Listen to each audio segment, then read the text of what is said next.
നബീസ് താത്ത നല്ല പണിയിലാണല്ലോ. സൂറാബിയുടെ ആടി പണിന്റെ തിരക്കിൽ തന്നെയാണ്. സൂറാബി മേലെ തുടക്കാണ്. 2 ആഴ്ചയായി തുടച്ചിട്ട് ഇപ്പോൾ ഓൻ തുടക്കാൻ പോയതാണ്. അല്ല നിങ്ങൾ മരുവോള് പോയിട്ട് കുറെ കാലമായല്ലോ, ഒരു വിവരം ഇല്ലേ? ആടി ഓളെ 2 ആഴ്ചയിലെ പോയിട്ട് ഇതൊന്നും അറിഞ്ഞില്ലേ? ഓളെ സൂറാബിന്റെ നേരെ കജ്ജ് വാങ്ങിട്ടേ ഞാനും ഓളും 1-2 പറഞ്ഞുകാണ്ട് ഓൾ തെറ്റിപ്പോയതാണ്. ആണ് താത്ത, അങ്ങനെയൊക്കെ ഉണ്ടായോ? ഓൾ അതിനാത്രൊക്കെ ആയോ? കയ്യോ വാങ്ങാൻ മാത്രമൊക്കെ? അങ്ങനത്തെ ഒന്നും വെച്ചോണ്ടിരിക്കാൻ പറ്റൂല കേട്ടോ. ഞാൻ അതുകൊണ്ട് തന്നെ ഓളെ പറഞ്ഞത്. ഓളെ മാപ്പിളിന്റെ പെങ്ങളല്ലേ ഓള്, തല്ലാൻ പാടുണ്ടോ?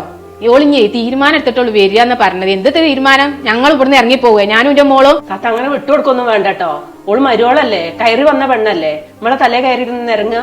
അങ്ങനെ അതിനുള്ള അവസരം ഒന്നും കൊടുക്കാൻ നിൽക്കണ്ട. പൊന്നാര ബിന്ദു നബീസുമാണത്. ഞാനേ അങ്ങനെ വിട്ടുകൊടുക്കൊന്നുമില്ല ഓക്ക്. എന്റെ തലി കയറി ഇറങ്ങാനൊന്നും ഞാൻ അയക്കൂല. നബീസ് താത്ത എന്തോടെ ഉണ്ടൊന്ന്, പുതിയത് വന്നതല്ലേ, പുതുക്കല്ലേ.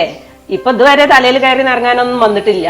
ഇനി അങ്ങനെയൊന്നും ഉണ്ടാവാതിരിക്കട്ടെ. പൊന്നാര ബിന്ദു എന്റോടെ ഒന്നും ഇല്ലാതിരിക്കട്ടെ. എന്റോടെ ഈ ഒന്നിനായിട്ട് ഞാൻ ഇറങ്ങാറായിക്കണു.